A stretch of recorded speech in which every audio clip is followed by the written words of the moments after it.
Boa tarde. Essa exposição de hoje é basicamente para tratar sobre o tema de registro de candidaturas, com a proposta de fazer uma exposição numa linguagem mais didática, né? Vamos evitar o uso de termos muito jurídicos, justamente para dar uma noção para aquelas pessoas que tenham essa pretensão de ser candidatos, como funciona o processo eleitoral, a questão das principais etapas relacionadas ao registro, né? E alguns requisitos ali que o pretenso candidato deve preencher para viabilizar essa candidatura, bem como também a questão do aspecto prático relacionado a isso, né? Os sistemas, as etapas. Então, vou iniciar aqui uma pequena exposição, justamente para facilitar esse entendimento do processo eleitoral. Deixa eu preparar aqui o material aqui. O registro de candidaturas, essa exposição de hoje está com material atualizado até a data de hoje, né? Pode sofrer alguma alteração em função da publicação das resoluções do TSE, né? Que tem previsão para acontecer até o dia 5 de março, mais ou menos. Então, pode ser que sofra alguma alteração. Mas, a grosso modo, a gente vai tentar passar de forma mais geral para dar essa noção inicial para os pretensos candidatos e candidatas. As eleições desse ano de 2024 serão eleições municipais, né? Então, primeiramente, quais serão os cargos que estarão em disputa nessas eleições, né? O cargo de prefeito, vice-prefeito, em chapa única, indivisível, né? E também de vereadores. A duração do mandato desses cargos é que são de 4 anos, né? Uma legislatura. E como que funciona a questão do número de vereadores, né? Ele é estabelecido de forma proporcional à população do município, definido pela Câmara Municipal. Exemplificativamente, por exemplo, no município de Goiânia, tivemos, em função do aumento de população, tivemos um aumento também do número de vereadores de 35 para 37 vereadores, né? A primeira é a questão de escolha dos candidatos e candidatas, né? Inicialmente, também, assim, é importante falar que mesmo antes dessa etapa, o pretenso candidato ou candidata tem que ter alguns cuidados, né? No final da palestra vamos reforçar algumas datas importantes, mas, assim, de início eu destaco que ele tem que estar afiliado a um partido político pelo período mínimo de 6 meses, né? O estatuto do partido pode estabelecer, inclusive, um prazo superior a esse. Esse prazo de 6 meses é só o prazo mínimo em relação à data das eleições, né? A data das eleições esse ano tem previsão para acontecer no dia 6 de outubro, né? Agora, então, 6 meses antes, a pessoa tem que estar afiliada a um partido até o dia 6 de abril. E, por exemplo, também ter o domicílio eleitoral naquela circunscrição que ele vai concorrer pelo mesmo prazo. A circunscrição numa eleição municipal é justamente aquele município pelo qual pretende sair candidato ou candidata, né? Então, ele tem que estar com um título naquele município que ele pretende se candidatar a vereador ou vereadora e também já afiliado a um partido político, né? Ressalvado aquelas excepcionalidades da legislação que, por exemplo, no caso dos militares, em que bastaria a escolha na convenção partidária. Mas agora, relacionado especificamente ao registro, a gente vai tratar principalmente dessas primeiras etapas. Como que funciona essa escolha de candidatos e candidatas, né? Eles são escolhidos na convenção partidária. Qual que é o período? Aqui eu vou falar o período, o objeto da convenção, o principal conteúdo que vai ter ali na ata, a quantidade de candidato por partido e federação, e um aspecto muito importante, principalmente relacionado a candidaturas femininas, o percentual de candidatos por gênero. Bom, de início, o período das convenções partidárias tem a previsão para acontecer no dia 20 de julho de 2024 a 5 de agosto de 2024. A convocação, essas questões mais pormenorizadas, o estatuto de cada partido, às vezes, vai estabelecer um procedimento a ser seguido, um período mínimo ali para que haja essa convocação, para a liberação do objeto dessas convenções, né? Então, ela acontece do dia 20 de julho a 5 de agosto, de acordo com a convocação de cada partido político ou federação. O objeto, basicamente, das convenções partidárias é a escolha de candidatos e candidatos para os cargos que serão lançadas candidaturas, deliberar se eles vão formar coligações, por exemplo, para eleições majoritárias, né? Destacando que atualmente só existe coligação nesse âmbito mesmo, por exemplo, no caso de candidatura para prefeito, então poderia formar coligações, e também sortear o número dos candidatos e das candidatas, a vereador e vereadora, né, também. E teria alguns critérios de preferência, de repente, para alguém que já exerce um mandato eletivo, que já concorreu anteriormente em outro pleito eleitoral, mas essas são questões mais específicas. Aqui o importante ter em mente é como que os candidatos são escolhidos, em convenção partidária. Aí a questão de número, tudo isso é definido também na convenção. Qual a forma da realização dessas convenções partidárias? Ela pode acontecer de forma presencial, virtual ou mesmo híbrida, né? Já obedecendo às normas estatutárias de cada partido ou federação. Ficou muito comum realizar essas convenções de forma virtual, principalmente em virtude da pandemia, né? Que a reunião de pessoas foi muito dificultada, então os partidos, de certa forma, têm criado essa prática de fazer essas convenções virtualmente, até pela praticidade também de poder gravar o conteúdo das deliberações, para, se for o caso, depois estar fazendo prova junto à Justiça Eleitoral, caso solicitada, né? Então, assim, o livro de ata físico, por exemplo, ele pode ser substituído pelo registro direto no sistema Candex, que é o sistema utilizado pelos partidos para pleitear a questão dos registros de candidatura, para também estar transmitindo as atas em que consta o conteúdo do que foi debatido nas convenções partidárias, né? E esse ano vai ter uma novidade em âmbito municipal, a questão das federações partidárias, né? O que seria uma federação partidária? Seria mais ou menos ali, de forma simples, uma junção de alguns partidos com afinidade ideológica e estatutária, que vão atuar como se fosse um único partido, né? E tem previsão da atuação deles ser um pouco mais estendida, período mínimo ali de 4 anos. Talvez essa é a principal diferença também em relação às coligações. As coligações que são formadas em âmbito majoritário têm previsão de atuação ali no período eleitoral. Seria uma junção temporária de partido para, às vezes, em âmbito majoritário, tentar emplacar uma candidatura, né? E essa federação partidária já tem uma previsão de durar um tempo maior, durante o mandato subsequente. A legislação coloca o período mínimo ali de 4 anos. Então, a convenção da federação ela acontece de forma unificada e deve dela participar todos os partidos políticos vigentes na circunscrição. Então, por exemplo, dando o exemplo ali de federações que atualmente temos registradas, tem a Federação Brasil Esperança, tem o PSDB também, é um partido que atualmente está federado. Então, sim, todos aqueles partidos integrantes daquela federação devem participar da convenção partidária, se eles estiverem vigentes no município. Qual que é o prazo para transmitir a ata dessas deliberações que foram realizadas pelo partido? É o dia seguinte da realização da convenção. Depois que ela é transmitida, só é possível complementar a lista de presença, mas podem ser enviadas atas complementares. Essa ata é publicada na página do tribunal e integra também o processo principal, né, daquele que é o de pedido de registro, o de DRAP, né? Qual o principal conteúdo ali que tem que constar normalmente na ata de convenção? Local, data e hora em que foi realizada, identificação e qualificação de quem presidiu, justamente para comprovação de que está tudo acontecendo ali de acordo com o estatuto do partido, a deliberação para quais cargos o partido ou federação vai concorrer, no caso de coligação, o nome da coligação seja já definido, nome dos partidos e federações que a integram,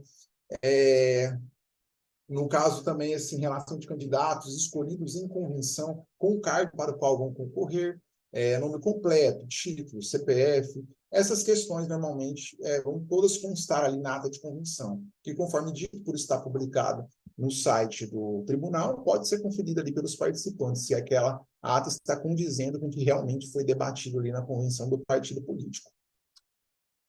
Qual é a quantidade de pedidos que cada partido ou federação pode apresentar?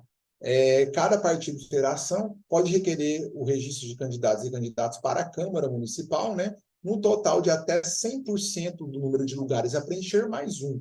Dando o exemplo aqui no caso do município de Goiânia, como são 37 vagas de vereadores, cada partido ou federação poderia lançar 38 candidatos. Aqui um ponto bem importante, principalmente em questão do foco do incentivo à participação feminina, né, e da candidatura feminina. A legislação estabelece um percentual mínimo de candidaturas efetivamente lançadas por gênero, né? Então, assim, cada partido ou federação tem que preencher no mínimo 30% e no máximo 70% para a candidatura de cada gênero, né?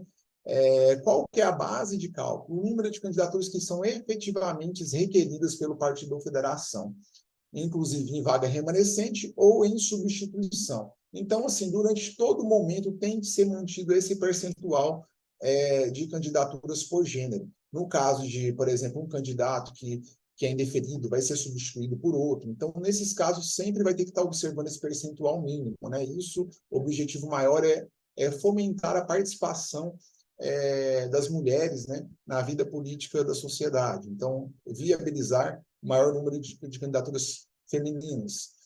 As federações, o percentual se aplica tanto à lista de candidaturas proporcionais globalmente consideradas, quanto às indicações feitas por cada partido. Então, assim, a gente vai olhar esse percentual dentro de toda a federação, você tem 30% no mínimo, e vamos olhar também dentro de cada partido que lançou candidato, se ele está observando essa reserva de 30% no mínimo. E a regra de arredondamento aqui percentual menor iguala a 1. Qualquer fração, pegando um caso aqui de Goiânia como exemplo, 30% de 37 dá 11,1. Então, o arredondamento é sempre para cima, sempre garantindo no mínimo 30%. Então, teria que lançar no mínimo 12 candidatas mulheres e, no caso, por exemplo, 25 candidatos homens, ou o contrário, como fala, percentual de cada gênero, né? Questão de gênero. Prevalece o que foi declarado no sistema Candex, independentemente do cadastro de eleitores. Essa observação é feita porque, às vezes, não houve uma atualização ali adequada dos dados do candidato. Às vezes, a pessoa, por exemplo,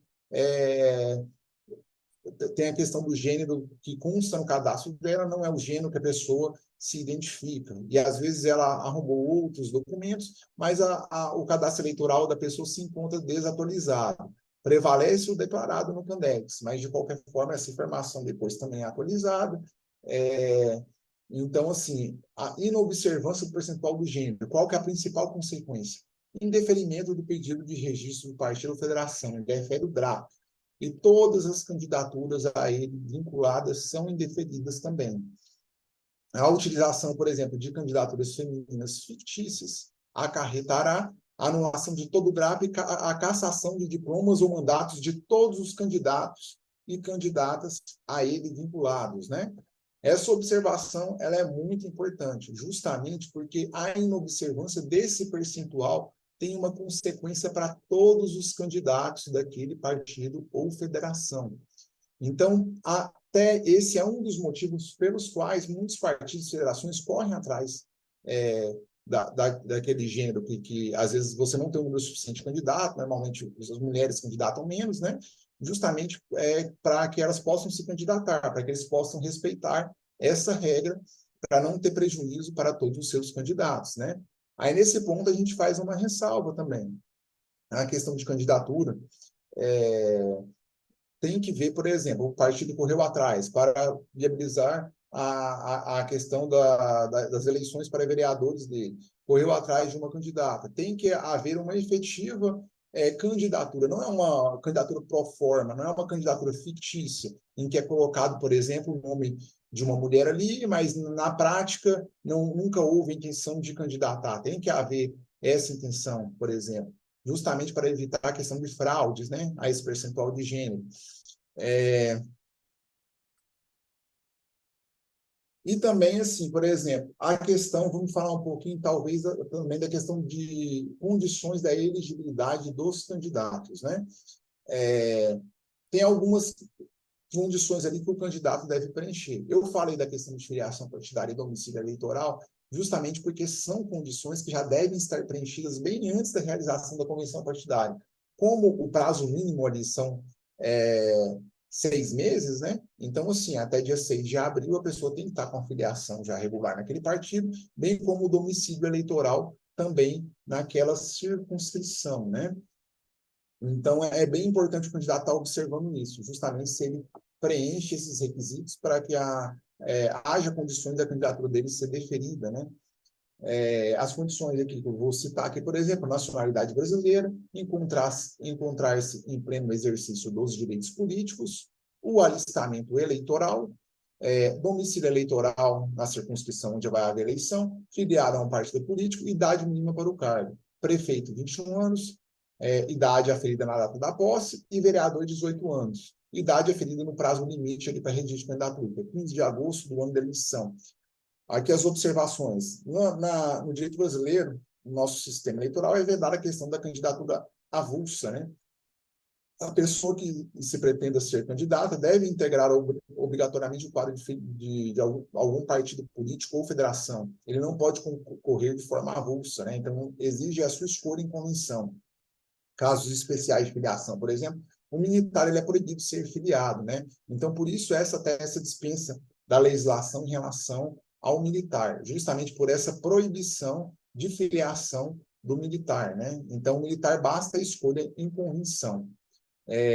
A questão de fusão de partidos, né? A questão do cômputo do tempo, leva-se em conta a filiação dele naquele partido originário, né? Então, às vezes, dois partidos se juntam e formam um novo partido. Então, a filiação dele a qualquer um desses dois partidos que se fundiram é levada em conta para a questão de verificação do tempo, né? A federação, por exemplo, o candidato que vai sair por determinada federação tem que ser filiado ao partido integrante daquela filiação que vai lançar ele como candidato, né? Observando aqui também a data superior do estatuto, a legislação estabelece essa ressalva. O partido pode estabelecer um período superior de filiação para que a pessoa seja candidata, né?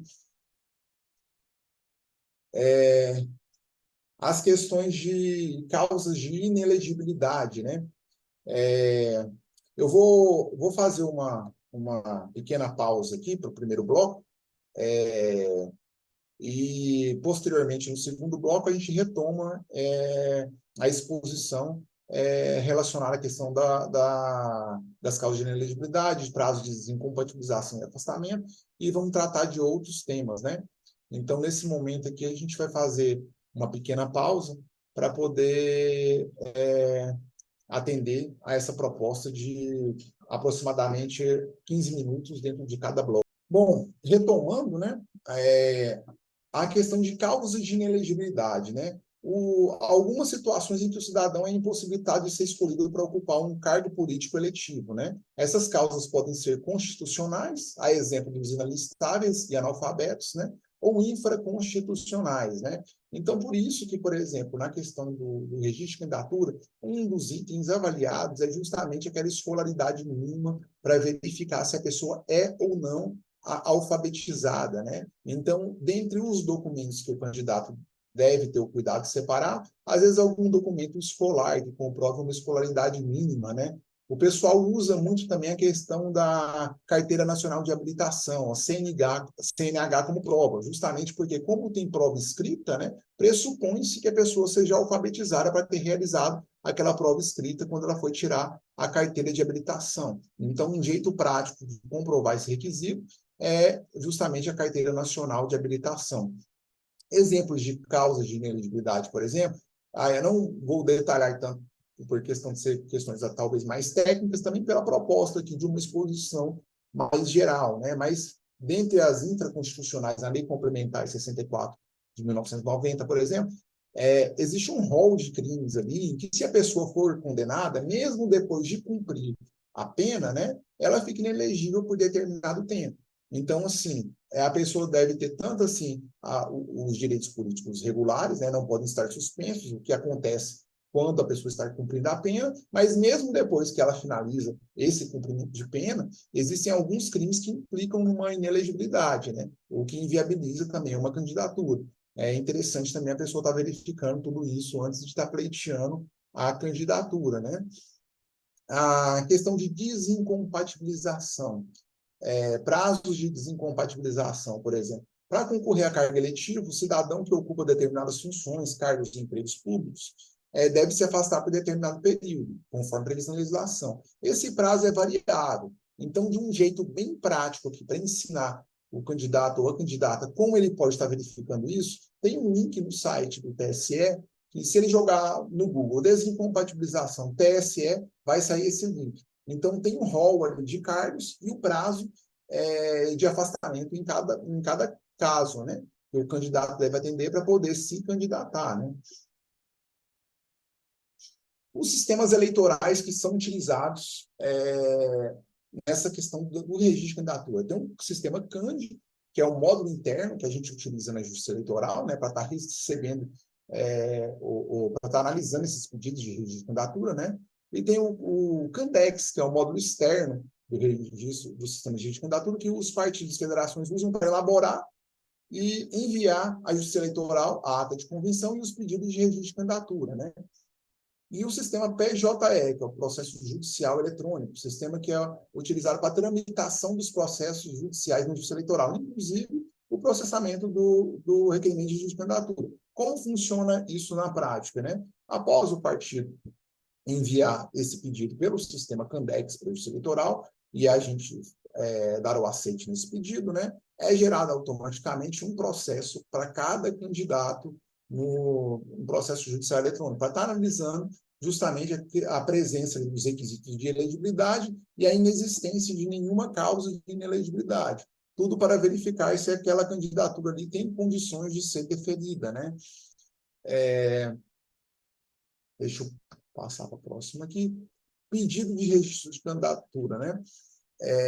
Qual o prazo e a forma, a gente vai estar falando, tipos de pedido de registro, o que é analisado, né, no DRAP e no RRC, e as etapas posteriores, algumas etapas que merecem ser comentadas, né? Às vezes a gente usa muita sigla, né, mas até simplificando, o que seria esse DRAP? É o processo principal, demonstrativo de regularidade de atos partidários, né? Vai verificar justamente aquela etapa que a gente mencionou ali, a convenção, a situação jurídica do partido, esse aspecto de legalidade relacionado ao partido federação. E esse RRC, que é o requerimento de registro de candidatura, que aí vai ser a verificação individual de cada candidato, se ele está atendendo aquelas condições que a legislação estabelece para ser candidato, né? Então, quanto ao pedido de registro de candidatura, qual que é o prazo para o partido ou a federação estar formalizando esses pedidos de registro de candidatura? O prazo limite é até às 19 horas do dia 15 de agosto de 2024. Quais são as formas em que ele vai estar transmitindo pleiteando, né, esses pedidos de registro? A principal forma é a transmissão pela internet, até às 8 horas do dia 15 de agosto de 2024.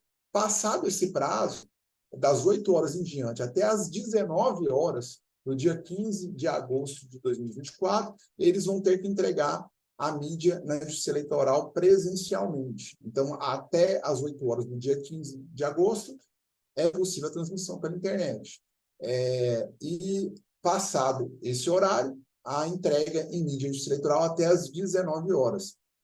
Quais são os principais formulários ali do Candex? O demonstrativo de regularidade de atos partidários, né, o que a gente chama de DRAP, que vai ser o processo principal, ao qual todas aquelas candidaturas ali do respectivo partido ou federação vão estar vinculados, né? Inclusive o julgamento desse processo principal é certificado no processo de cada candidato e candidata, justamente porque o deferimento dele o deferimento ou o indeferimento tem um impacto em todos os processos, né? Conforme a gente falou na questão dos percentuais do gênero, né? Necessidade de observar esses percentuais. E o formulário de requerimento de registro de candidatura, que é o processo, vai compor o processo do candidato, e tem um requerimento de registro de candidatura individual, que é o caso a gente vai falar de forma mais detalhada, mas, por exemplo, seria o caso do candidato que foi escolhido, ou o candidato foi escolhido, e o partido não pleiteou o registro do candidato. Publicado o edital ali com pedido coletivo, esse candidato ou candidato vai poder fazer isso de forma individual, né? Justamente porque foi preterido, embora tenha sido escolhido em convenção, teria esse direito a se candidatar. Cada DRAP é preenchido por cargo, né? Então, tem um DRAP para prefeito e vice e um para vereador. Normalmente, quem que vai ser o subscritor? Quem vai assinar esses pedidos de registro de candidatura, né? No caso do partido, normalmente é o presidente do partido. No caso da federação, o presidente ou representante da federação. E da coligação, é aquele representante, normalmente, que os partidos ali, no momento da convenção, eles escolhem, às vezes, um representante da coligação para simplificar justamente esses pleitos junto à justiça eleitoral, né? Então, normalmente, é essa pessoa quem faz quem subscreve o pedido de registro. Pedido coletivo é o principal pedido mais comum, né? Costuma aparecer um DRAP por cargo, juntamente com os RRCs dos candidatos. Esse pedido coletivo ele é realizado, transmitido pela internet, conforme eu falei, até às 8 horas do dia 15 de agosto, ou entregue em mídia no TRE até às 19 horas do dia 15 de agosto. A observação aqui é que não são aceitos pedidos impressos ou elaborados fora desse sistema Candex, que é de uso obrigatório dos partidos, né, ou federação. Opa, acabou passando aqui. Quais são aqui são os tipos de pedidos, né, que a gente está tratando. A gente falou do pedido coletivo, esse requerimento de registro de candidatura individual. Qual seria ali a situação em que ele é utilizado? Quando o partido, federação ou coligação não apresentam o pedido das pessoas escolhidas em convenção, essas podem fazê-lo no prazo máximo de 2 dias após a publicação do edital coletivo no DJE, né? Então, assim, como é que funciona? Entregue esses pedidos eleitorais, o pedido coletivo, é publicado o edital no Diário de Justiça Eletrônica, e caso verificado por meio daquele edital com os pedidos recebidos que não constam o nome de candidato ou candidato que foi escolhido em convenção, esse candidato ou candidata pode estar pedindo de forma individual o registro da candidatura, não precisa de chave de acesso. Basta ele baixar o sistema, Candex vai ter um campo ali que vai poder clicar para poder estar escolhendo, estar elaborando esse pedido de requerimento de registro de candidatura individual. Ele não pode ser transmitido.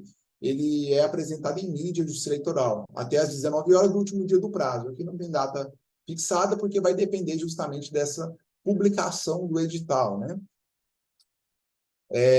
O que é um pedido de vaga remanescente, né? Quando as convenções não indicam o número máximo de vagas que o partido ou federação poderia ter lançado, né? Os órgãos de direção do partido ou federação podem preencher essas vagas que sobraram, né? Requerendo um registro como data limite ali até 30 dias antes do pleito. Mas observando aqui, conforme eu falei, que tem que manter aquele percentual mínimo ali de 30% e máximo de 70% para candidaturas de cada gênero, né? A base de cálculo ali é o número de candidaturas que efetivamente foram requeridas, né? Federações, o percentual é tanto global como também verificado em relação a cada partido que compõe a federação, né? E ele, antes da transmissão, informa o número do processo principal do cargo antes de transmitir. Pedido de substituição. Podem surgir aquelas situações ali em que o pedido de determinado candidato foi indeferido, que ele renunciou ou que ele faleceu, né? Nesses casos ali, que sejam a possibilidade de substituição de candidato ou candidato, aí o pedido adequado seria esse, um pedido de substituição de candidatos. Ele tem como prazo limite, ele deve ocorrer 10 dias após o fato que ocasionou a substituição, né? E no máximo ali 20 dias antes da votação. A única exceção ali é em caso de falecimento de candidato a cargo majoritário, né? Até a véspera do pleito ele pode estar sendo substituído. Quais são os requisitos que são analisados no DRAP, que é o processo principal, né, do registro de candidatura? É verificada ali se a ata de convenção foi digitada no sistema Candex, que é de uso obrigatório, e se foi transmitida via internet até o dia seguinte da realização da convenção. A lista de presença dos convencionais, a comprovação da situação jurídica do partido da circunscrição, vai verificar o quê? Se o partido está vigente, se aquelas pessoas que deliberaram ali, por exemplo, o partido tem que existir, né? Se não é inexistente, na verdade, aquela pessoa ali não representa ele de fato, né? Então, vai verificar se, por meio do sistema SGIP, consulta pública, você verifica quais são as pessoas que integram o quadro daquele partido naquele município. Se ele está dentro, quando ele realizou a convenção, se está dentro daquele período em que ele está vigente. Quem está subscrevendo o pedido, né? Se ele tem legitimidade. Foi o presidente que subscreveu? Então, tudo isso é verificado nesse processo principal. E aqui o principal item aqui, que eu faço novamente um destaque, observância dos percentuais do registro, né? Então, assim, eu faço bastante destaque nesse ponto, porque principalmente também os partidos e federações procuram muito a questão, as mulheres, né, para estar atendendo esse percentual, né? Aí o interessante da candidata ter o conhecimento em relação a como funciona tanto o registro quanto as suas obrigações enquanto candidata, justamente para ver se existe um interesse, se ela vai candidatar, porque a questão da candidatura também implica uma série de deveres, né? E é importante ela verificar, junto ao partido, justamente o suporte ao cumprimento desses deveres junto à Justiça Eleitoral, como questão de prestação de contas e várias outras obrigações que decorrem do lançamento da candidatura, né? Quais são os requisitos que são analisados ali no registro de candidatura individual? A verificação e validação de nome, cargo, partido, gênero, qualidade técnica da fotografia. A fotografia não pode dificultar a identificação do candidato. Tem a proibição de alguns tipos de adereços, né, questões mais específicas de legislação, escolha de convenção, com formato do partido, autorização de candidato ao partido, federação, coligação que vai concorrer, relação de bens que ele preencheu no Candex, né, ou declaração de que não possui bem, nacionalidade brasileira, idade mínima para o cargo, filiação partidária, conforme falei, prazo mínimo de 6 meses antes das eleições, o partido pode estabelecer um prazo superior, domicílio eleitoral na circunscrição, se ele está quítico de justiça eleitoral, isso é, tem alguma multa ali que não foi adimplida pelo partido ou coligação, então, se tiver esse débito, principalmente mais comum em relação à não votação, né? Então, assim, se tiver, quitar antes desse período de registro de candidatura, de preferência, justamente para deixar a situação do candidato, o pretenso candidato irregular, né? A inexistência de inelegibilidade constante do cadastro eleitoral, inexistência de crime eleitoral, situação de inscrição eleitoral, documento oficial de identificação e prova de desincompatibilização, se for o caso. E as certidões criminais da Justiça Federal e Justiça Estadual de primeiro e segundo grau. Agora, nesse momento, vou fazer uma pausa, né, questão dos 15 minutos do segundo bloco, e posteriormente a gente retorna no terceiro bloco para a exposição do conteúdo remanescente. Bom, continuando a questão quais são os itens que são analisados no RRC, né? Eu vou fazer um destaque como observação em relação ao último item que eu falei, certidões criminais da Justiça Federal e Justiça Estadual. Normalmente elas você consegue retirar essas certidões pela internet, né? No site dos tribunais. Normalmente no manual do candidato, ele ainda não consta na página do nosso tribunal, justamente aguardando a publicação das resoluções do TSE, né, para atualização do material, mas normalmente no manual do candidato vai ter esses links ali em que consegue retirar essas certidões, né?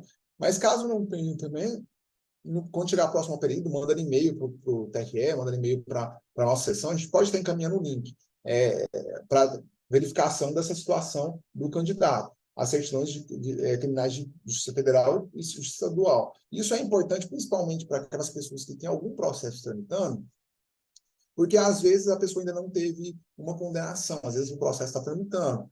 E quando chegar no momento do registro, para evitar a questão o prazo de diligência é muito curto, normalmente são só 3 dias, para evitar aquela situação que às vezes a pessoa é notificada numa sexta-feira, véspera de feriado, para apresentar uma certidão de objeto e pé, ser uma certidão detalhada do objeto, é interessante que o candidato verifique quais são os itens que ele tem que atender e deixe toda a documentação separada antes, justamente para ter condições que sua candidatura seja deferida o mais breve possível, né?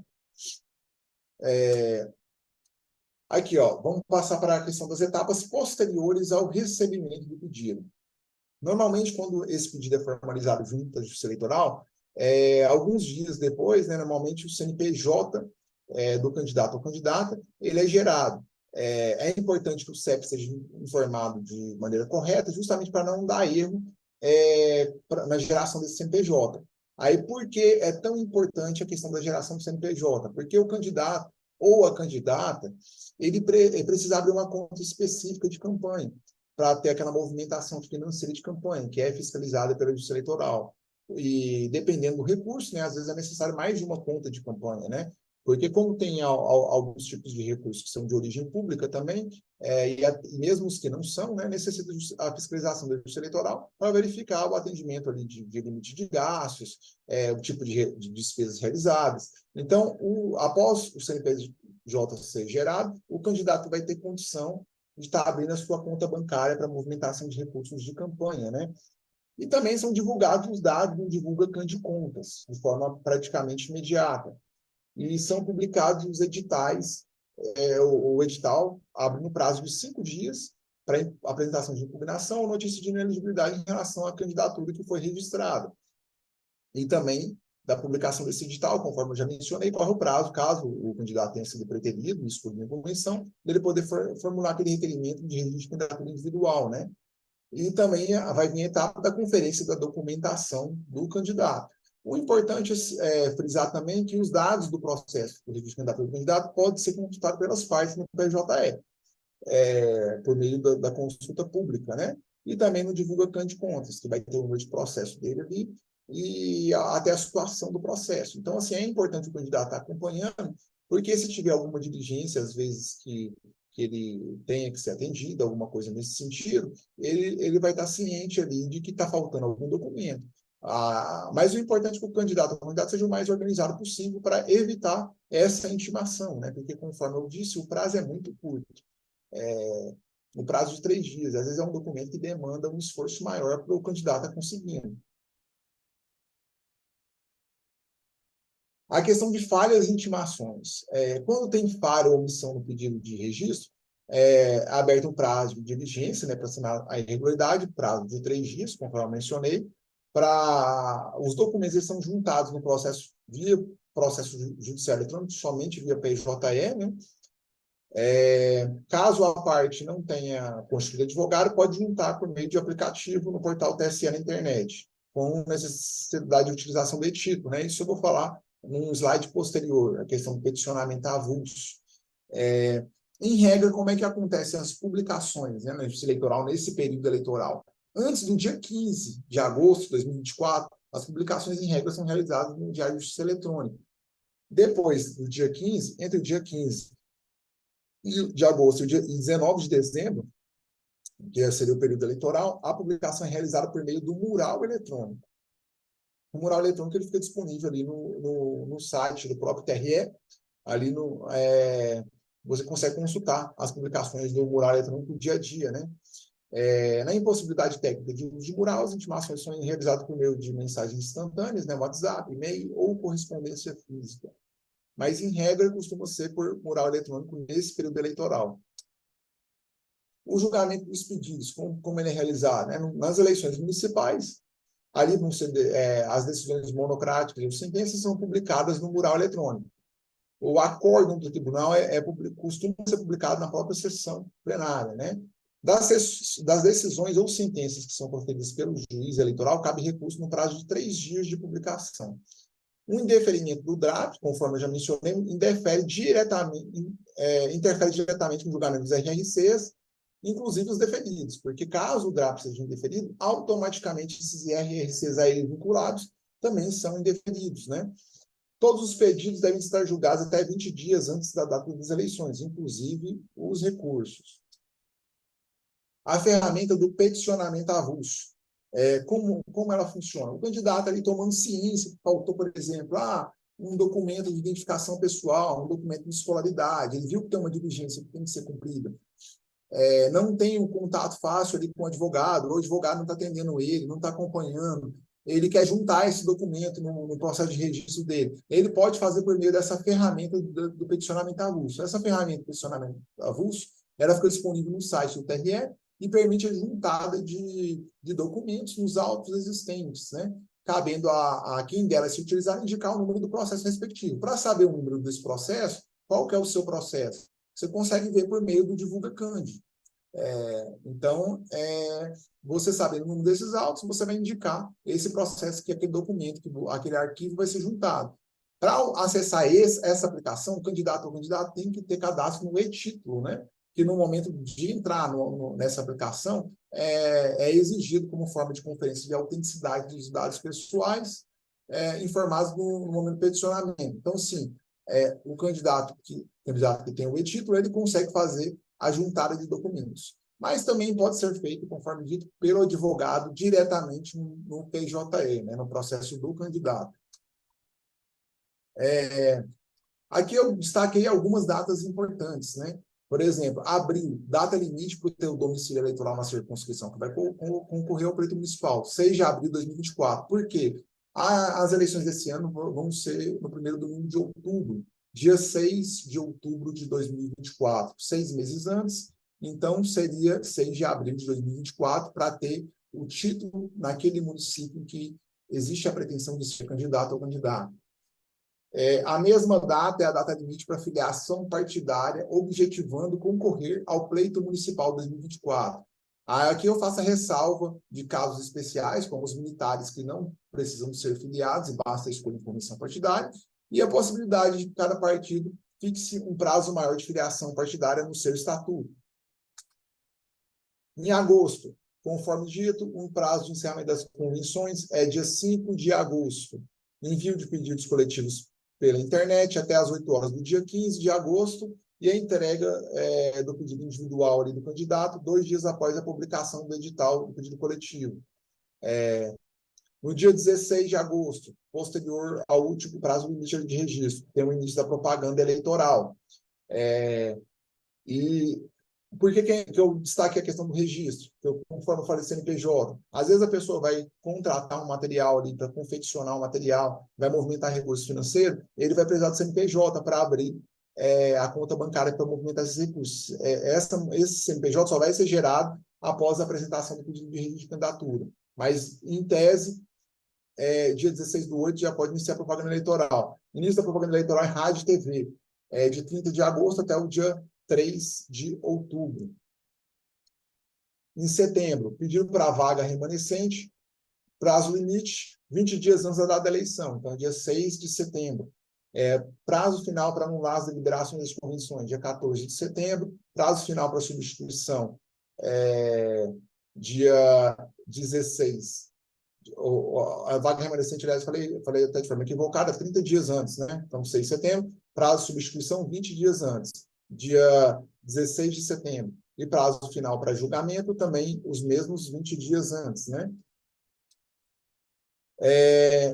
Aí aqui a equipe ali da nossa sessão judiciária, no caso eu, né, o Rodrigo, fiz essa exposição, a Maria Lúcia, que é assessora da ASERC, a Cláudia Eneida de Rezende Micael, a coordenadora, e o Leonardo Sapiense Santos, nosso atual secretário judiciário, né? Qualquer dúvida a respeito de registro de candidaturas, convenções partidárias, tema de partidos políticos, normalmente tudo é no nosso setor. Então, a gente está à disposição para estar sanando todas essas dúvidas de vocês, né? Aqui eu fiz uma exposição mais genérica para dar uma noção geral de como funciona, né?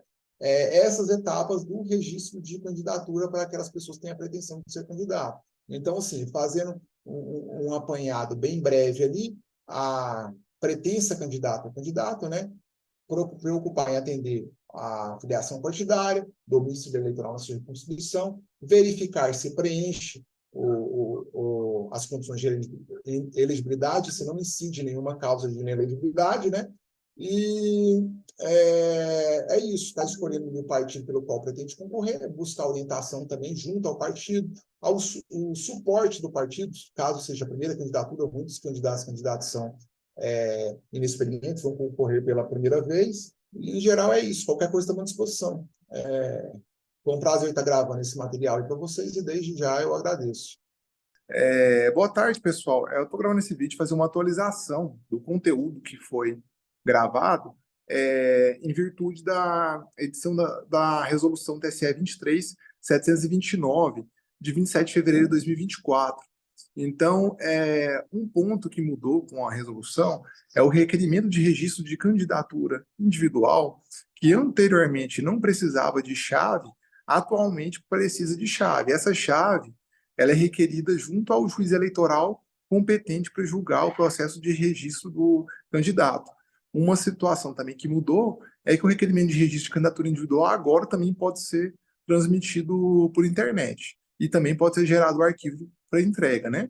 Aí só lembrando, esse requerimento de registro de candidatura individual, é aquela situação do candidato que escolhido em convenção, depois de apresentado o pedido coletivo pelo partido, né, publicado o edital, ele verificando que o nome dele não consta, né, e ele tendo sido escolhido em convenção, ele vai ter o prazo de 2 dias da publicação do edital para poder estar ingressando com esse requerimento de registro de candidatura individual. Uma outra situação que merece destaque também é em relação à questão do candidato militar, né? A gente sabe que, como regra, filiação partidária o período mínimo ali de 6 meses, né? Antes da data da eleição, como a eleição é dia 6 de outubro desse ano, o candidato, em regra, teria até 6 de abril para estar filiado ao partido político que ele pretende concorrer, né? Lembrando que o estatuto também pode estabelecer um prazo superior, né? Mas eu falo isso como regra legal, né?